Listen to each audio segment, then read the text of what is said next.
Agency चर्चा करतायत आणि काल त्यांना ज्या जागा हव्या होत्या लढण्यासाठी त्यातल्या बहुतेक जागा आम्ही त्यांना दिलेल्या आहेत. त्याच्यामुळे राष्ट्रवादी काँग्रेस, शिवसेना, मनसे युतीमध्ये काही अडचण आहे मला असं या क्षणी दिसत नाही. आणखीन काही जागा ज्या आहेत त्या दुर्दैवानं मनसेच्या कोट्यात गेलेल्या आहेत. त्याच्यात पण तरी आम्ही त्यांचं समाधान करू शकलो, जयंतरावांचं किंवा राष्ट्रवादी काँग्रेसचं, याची आम्हाला खात्री आहे. शरद पवार साहेब आमच्याबरोबर असावेत ही आमच्या सगळ्यांची भावना आहे. त्यांच्यासारखं ज्येष्ठ नेतृत्व या आमच्या आघाडीमध्ये असावं, त्यांचा पक्ष असावा, यासाठी आम्ही सगळेच प्रयत्नशील होतो. सुप्रियाताई सुळे असतील, स्वतः पवारसाहेब, जयंतराव, शशिकांतराव शिंदे, या सगळ्यांनी प्रयत्न करून आम्ही मुंबईमध्ये एक चांगला फॉर्म्युला तयार केला आणि त्यांना ज्या जागा हव्या होत्या त्यातल्या बहुसंख्य जागा आम्ही त्यांना देऊ शकलो. त्याच्यामध्ये खरं म्हणजे शिवसेनेचं नुकसान झालेलं आहे. आमच्याकडल्या जागा गेल्या. पण ठीक आहे, युतीमध्ये किंवा आघाडीमध्ये असं होत असतं आणि ते स्वीकारलं पाहिजे. खास करून 111 नंबरचा वॉर्डमधून धनंजय पिसाळ हे ते तुम्ही इच्छुक होतो त्यांच्या. नाही, आता आमच्यासुद्धा अनेक जागा व्यक्तिगत मी काही म्हणत नाही. आता आम्ही ज्या मनसेला जागा दिल्या त्या आमच्या सिटिंग जागा बऱ्याचशा आहेत, किंवा शरद पवार साहेबांच्या पक्षाला आम्ही जागा दिल्या त्या आमच्या सिटिंग जागा आहेत. तिथे आमचे लोक नाराज झाले आहेत ना. व्यक्तिगत कशा करता बोलताय तुम्ही? आमच्याही लोकांमध्ये तिथे अस्वस्थता आहे ना, त्यांची संधी गेली ना. पण आघाडीमध्ये आणि युतीमध्ये ह्या गोष्टी पाहायच्या नसतात, कारण ही आघाडी आणि युती जी आहे ही एका विशिष्ट हेतूने झालेली असते. मग मुंबईचा विषय आहे, महाराष्ट्राचा विषय आहे, भाजपच्या पराभवाचा विषय आहे. भविष्यामध्ये जेव्हा सत्ता येईल तेव्हा अनेक पदं उपलब्ध होतात. त्याच्यामध्ये या सर्व ज्यांच्यावर अन्याय झाला त्या कार्यकर्त्यांना सामावून घेतलं जाईल, ही आमच्या सगळ्यांची भूमिका आहे. आपले भाऊ संदीप राऊत देखील इथून इच्छुक. मला माहीत नाही, मला वाटत नाही. एकीकडे मुंबईत राष्ट्रवादी शरद पवार गट तुमच्याशी चर्चा करतो, पुण्यामध्ये मात्र काही वेगळं घडताना पाहायला मिळत आहे. कुठे चर्चा होते अजित पवारांची, शरद पवारांची, परत ती फिसकटते, परत महाविकास आघाडीसोबत बैठक होते, परत अजित पवार, शरद आणि दुसऱ्यांबरोबर चर्चा. काय चाललंय? मला माहीत नाही काय चाललं आहे. तुम्ही हा प्रश्न त्यांना विचारू शकता. त्यांच्या पक्षात काय चाललं आहे हे मी कसं काय बोलू? जेव्हा त्याचा निर्णय बाहेर येईल तेव्हा मी बोलू शकेन की बाबा हे असं असं घडलेलं आहे. अजून तिथे तसं काहीच घडताना दिसत नाही आहे आमच्यासाठी. शिवसेना आणि मनसे या दोन पक्षात चर्चा झालेली आहे आणि आता आज उद्याकडे आम्ही त्या संदर्भात निर्णय जाहीर करू. काँग्रेससोबत येते तुमच्या पुण्यात काँग्रेससोबत येते असं दिसतं तुमच्या. हो, आमचा तसा प्रयत्न सुरू आहे आणि त्यांचाही प्रयत्न सुरू आहे. परंतु काँग्रेसला मनसे तिथं पुण्यात चालते, परंतु मुंबईत चालत नाही, अशा प्रकारचा एक प्रश्न उपस्थित होतो. नाही, मुंबई ही वेगळी संस्थान आहे प्रत्येकाचं. मुंबई हे एक वेगळं संस्थान आहे प्रत्येकासाठी. त्याच्यामुळे ते आपापल्या पद्धतीने निर्णय घेत असतात. पण आमच्यासाठी मुंबई महाराष्ट्राची राजधानी आहे आणि त्याच्यावर मराठी माणसाचा अधिकार राहिला पाहिजे, ही आमची भूमिका आहे. रावसाहेब, अलीकडे महापालिका निवडणुकांमध्ये एक नवी पद्धत अलीकडच्या काळात बघायला मिळते. उमेदवारी यादी घोषित करण्यापेक्षा थेट एबी फॉर्म देऊन सगळ्याच राजकीय पक्षांमध्ये होताना दिसते की एबी फॉर्म उमेदवाराला परस्पर दिले जात आहेत यादी घोषित करण्याऐवजी. पण यादी घोषित करण्याचा आग्रह कशा करताय? टाळण्यासाठी. नाही, पण यादी अनेक वर्ष मी तर यादी कधी घोषित झालेली पाहिली नाही. यादी घोषित करण्याचा आग्रह कशा करताय? प्रत्येक पक्षानं आपलं एक धोरण ठरवलं असेल की हे आमचे उमेदवार आहेत, त्यांनी जाऊन हा अर्ज घेऊन एबी फॉर्म घेऊन अर्ज भरावा. त्यानुसार उमेदवारांच्या बैठका घेतल्या जातात संभाव्य आणि त्यांना तशा सूचना दिल्या जातात आणि अर्ज भरल्यावर त्यांची नावं तुम्ही प्रसिद्ध करता सगळे. हीच पद्धत आहे. निवडणुकीमध्ये असं दिसतंय की अभूतपूर्व मंडळीला सगळ्याच राजकीय पक्षांना सामोरं जावं. प्रत्येक निवडणुकामध्ये अलीकडच्या काळामध्ये भारतीय जनता पक्ष सत्तेत आल्यापासून या मंडळ्या वाढलेल्या आहेत. मंडळांना उत्तेजन दिलं जातं.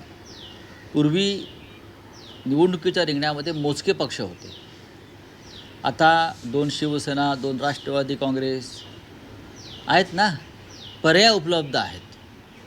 असंतुष्टांना पर्याय उपलब्ध आहेत आणि मग त्यात पैशाचा वापर करून लोक विकत घेतले जातात. त्यातून बंडाळ्या होतात. बंडाळांना उत्तेजन दिलं जातं. भाजपकडून मुंबईत उत्तर भारतीय मतदारांना आकर्षित करण्यासाठी जी स्टार प्रचाराची यादी जी आहे म्हणजे त्यामध्ये योगी आदित्यनाथ आहेत, मैत्री ठाकूर आहेत, इतर मनोज तिवारी आहेत, असे उत्तर भारतीयांना आकर्षित करण्यासाठी एक वेगळी स्ट्रॅटेजी. नाही, त्यांच्यामध्ये त्यांनी मुंबईची फाळणी केलेली आहे. एक परप्रांतीयांची मुंबई आणि दुसरी मुंबई एक मराठी माणसाची मुंबई अशी भाजपनं सरळ फाळणी केली. आमच्यासाठी मुंबई अखंड आणि एक आहे. जे मुंबईकर आहेत त्यांनी मुंबईच्या विकासासाठी एकत्र येऊन मतदान करावं. पण भारतीय जनता पक्षानं कायम प्रांतवाद, जातवाद आणि धर्मवाद या आधारावर निवडणुका लढल्या आणि मुंबईसुद्धा तेच करत आहेत. तुम्हाला योगी आदित्यनाथ मुंबईत कशा करता पाहिजे, मैथिली ठाकूर कशा करता पाहिजे, किंवा अन्य कोणी कशा करता पाहिजेत, कशा करता पाहिजेत? तुम्ही सक्षम नाही आहेत का? हा जर मतदार मुंबईचा नागरिक आहे, मुंबईकर आहे, तर मग भारतीय जनता पक्षाच्या महाराष्ट्रातल्या नेत्यांनी त्यांच्यासमोर गेलं पाहिजे. पण तुम्ही योगींना आणणार, तुम्ही रेखा गुप्ताला आणणार, तुम्ही मध्य प्रदेशच्या मुख्यमंत्र्यांना आणणार, म्हणजे त्या प्रांताचे जातीच्या लोकांना त्या भागातून लोक आणून तुम्ही आकर्षित करण्याचा प्रयत्न करता. मग तुम्ही काय करताय इतके वर्ष मुंबई महाराष्ट्रात? तुम्ही जिंकण्याची गोष्ट करताय ना, मग तुम्ही जिंकून दाखवा ना. राऊतसाहेब, छत्रपती संभाजीनगरमध्ये रशीद मामूनचा जो प्रवेश आहे तो वादग्रस्त बनताना आपल्याला पाहायला मिळतोय. कारण स्वतः चंद्रकांत खैरेंचा विरोध आहे आणि देवेंद्र फडणवीसांची प्रतिक्रिया आलेली आहे की हिंदू हृदय सम्राट बाळासाहेबांच्या सुपुत्राकडून मतांसाठी लांबून चालन केलं जात आहे अशी टीका फडणवीसांची. आणि त्यांचं असं म्हणणं आहे की ठाकरेंना विशिष्ट लोकांचे जोडे चाटायचे आहेत. जसे तुम्ही अजित पवारांचे चाटताय, अशोक चव्हाणांचे चाटताय, सर्व भ्रष्टाचारांचे चाटताय निवडणुका जिंकण्यासाठी, हे काय आहे? रशीद मामू वगैरे विषय सोडून द्या. निवडणुका जिंकण्यासाठी तुम्हीसुद्धा या देशातल्या सर्वोत्तम भ्रष्टाचारांचे जोडे चाटताच आहात ना. ज्यांना नरेंद्र मोदींनी भ्रष्टाचारी ठरवलं असे अजितदादा पवार, अशोकराव चव्हाण यांचे जोडे कोण चाटत आहे? कशा करता चाटत आहे? मग हे सगळे एकाच माळ्यातले मणी आहेत. राऊतसाहेब, दोन्ही ठाकरे बंधू एकत्र आल्यामुळे मुंबईतला जी काही आकडेवारी समज 67 प्रभागांमध्ये विशेष करून दोन्ही ठाकरेंची ताकद वाढलेली पाहायला मिळते. आम्ही 115 जागा जिंकतो या क्षणी.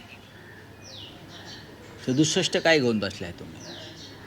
जो बहुमताला जो एक आकडा लागतो, या क्षणी मनसे, महाराष्ट्र नवनिर्माण सेना आणि शिवसेना हे शतक पार करत आहेत. 117 ते 120 पर्यंत जागा आम्ही जिंकू, हा आत्मविश्वास आम्हाला आहे आणि मतदारांनासुद्धा आमच्या आहे. राऊतसाहेब, ठाण्यामध्ये शिवसेना मनसे काय स्थिती असेल? काही तिकडचं काही, कारण ठाण्याचं बाळासाहेबांचं विशेष प्रेम ठाण्यावरही राहिलेलं आहे. राष्ट्रवादी शरद त्यामुळे तिथे काय महाविकास आघाडी म्हणून आहे की शिवसेना मनसे म्हणून आहे? काय नेमकं घडतंय? शिवसेना मनसे नक्कीच आहे. पण आमच्या लोकांनी राष्ट्रवादी काँग्रेसचीही चर्चा केलेली आहे, पण माझ्याकडे त्याविषयी फार माहिती नाही आहे. पण शिवसेना आणि मनसेमध्ये जागा वाटप पूर्ण झालेलं आहे. तिकडले राष्ट्रवादी काँग्रेसच्या नेत्यांशीही चर्चा झालेली आहे. खास करून जितेंद्र आव्हाड यांच्याबरोबर सुरुवातीलाच बैठका झालेल्या आहेत. त्या संदर्भात तुम्हाला संध्याकाळपर्यंत निकाल मिळेल. शक्यता आहे की महायुतीत तिथे भाजप स्वबळावर लढण्याची शक्यता आहे. स्थानिक आमदार म्हणतात की आजपर्यंतचा अल्टिमेटम आहे, जर आज नाही झालं तर स्वबळावर लढू. हे सगळं घडत असताना ठाण्यात नमो ठाणे असेही बॅनर लागले. नमो ठाणे, नमो भारत, नमो भारत. आणि वेगळी, आणि श्रीकांत शिंदे तर वेगळ्या सभा घेत आहेत स्वतंत्र. नाही, ठीक आहे. अल्टिमेटम वगैरे असा काही नसतो. ठाण्याचं महत्त्व वेगळं आहे यावेळेला. भारतीय जनता पक्षाला ठाण्यामध्ये एकनाथ शिंदेंचा पराभव करायचा, एवढंच मला माहिती आहे. आणि त्या दृष्टीनं भारतीय जनता पक्षानं तयारी सुरू केलेली आहे. लोकसभा, विधानसभा निवडणुकांमधले निकाल वेगळे होते, ती गणिते वेगळी होती. भारतीय जनता पक्ष आणि शिवसेना मनसे युती ह्यांच्यामध्येच लढाई होईल, फाईट होईल. चला, थँक्यू. शिवसेना भवनासमोर उत्तर भारतीय बटोगे तो कटोगे अशा प्रकारचे बोर्ड लागलेले पाहायला मिळतात. काय नेरेटिव्ह हे भारतीय जनता पक्षाचे धंदे आहेत, बरं का. कोणी निंदा कोणी वंदा, माझं नाव धंदा, बरं. तसं त्यांचं चालू आहे. ते काय सुधारणार नाहीत. भारतीय जनता पक्षाचे लोक अजिबात सुधारणार नाहीत. त्यांच्यासाठी खुनी, बलात्कारी, भ्रष्टाचारी ही त्यांची ताकद आहे. आणि त्यांच्या पक्षात असे सगळे लोक घेऊन हे अशा प्रकारचे धंदे करतात. चले, खुश आहे. सर एमआईएम के नेता वारिस पठान ने कहा, मुंबई मेयर की सीट को लेकर कहा है कि हम चाहते हैं कि हिजाब पहनने वाली बहन जो है वो मुंबई मेयर की सीट पर बैठे. ठीक है, चुनाव लड़िए, बहुमत प्राप्त कीजिए. हाँ, मेयर बनने के लिए बहुमत होना ज़रूरी होता है. तो आप बहुमत लाइए, 110 सीट चुनकर आइए और चर्चा करिए. बात ऐसी है, ये मुंबई है, ये महाराष्ट्र की राजधानी है, और हम हमेशा चाहेंगे कि यहाँ का मेयर मराठी भाषिक हो, और उस मराठी भाषिक मेयर को वारिस पठान अगर मुंबई कर है तो समर्थन देना चाहिए. सर उन्नाव रेप केस में जो कुलदीप सेंगर है जिसे दिल्ली हाई कोर्ट ने बेल दे दी, उससे लेकर जो है सीबीआई जो है सुप्रीम कोर्ट नहीं, के नहीं, लिए मुझे इतना ही मालूम है, ये जो कुलदीप सेंगर है उसको मुंबई में प्रचार को ला सकते हैं बीजेपी. उत्तर प्रदेश से है ना, तो मुझे जानकारी है कि कुलदीप सेंगर को भी भारतीय जनता पार्टी मुंबई में प्रचार को योगी आदित्यनाथ के साथ ला रही है. तो सीबीआई बीबीआई की वो उनके घर के लोग हैं. सीबीआई भाजपा के कार्यकर्ता है, उनको बेल रहेगा. अगर उनको निकाला है जिस तरीके से, तो थोड़े अंदर डालने के लिए निकाला है. लेकिन कुलदीप सेंगर मुंबई में योगी आदित्यनाथ के साथ देवेंद्र फडणवीस का आग्रह है कि कुलदीप सेंगर को यहाँ लाइए और प्रचार करिए. कुलदीप सेंगर को, राम रहीम को, आसाराम बापू को, सबको प्रचार में उतारने वाले ये लोग यहाँ बीजेपी के लिए. चले, थँक्यू. खासदार संजय राऊत हे माध्यमांशी बोलत होते. भाजपला ठाण्यामध्ये शिंदेंचा पराभव करायचा आणि त्यासाठी भाजपनं तयारी सुरू केली अशी घणाघाती टीका भाजपवर संजय राऊतांनी केलेली आहे. आणि त्याचबरोबर त्यांनी इतर महत्त्वाच्या मुद्द्यांवर सुद्धा भाष्य केलेलं आहे.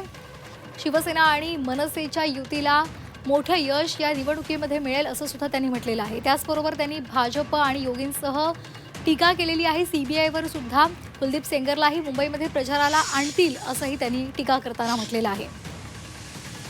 ठाकरेंची युती मुंबईमध्ये शतक पार करेल असा विश्वास संजय राऊतांनी व्यक्त केलेला आहे. शिवसेना उद्धव बाळासाहेब ठाकरे पक्ष आणि मनसेला 117 ते 120 जागा मिळतील असा विश्वास त्यांनी व्यक्त केलेला आहे.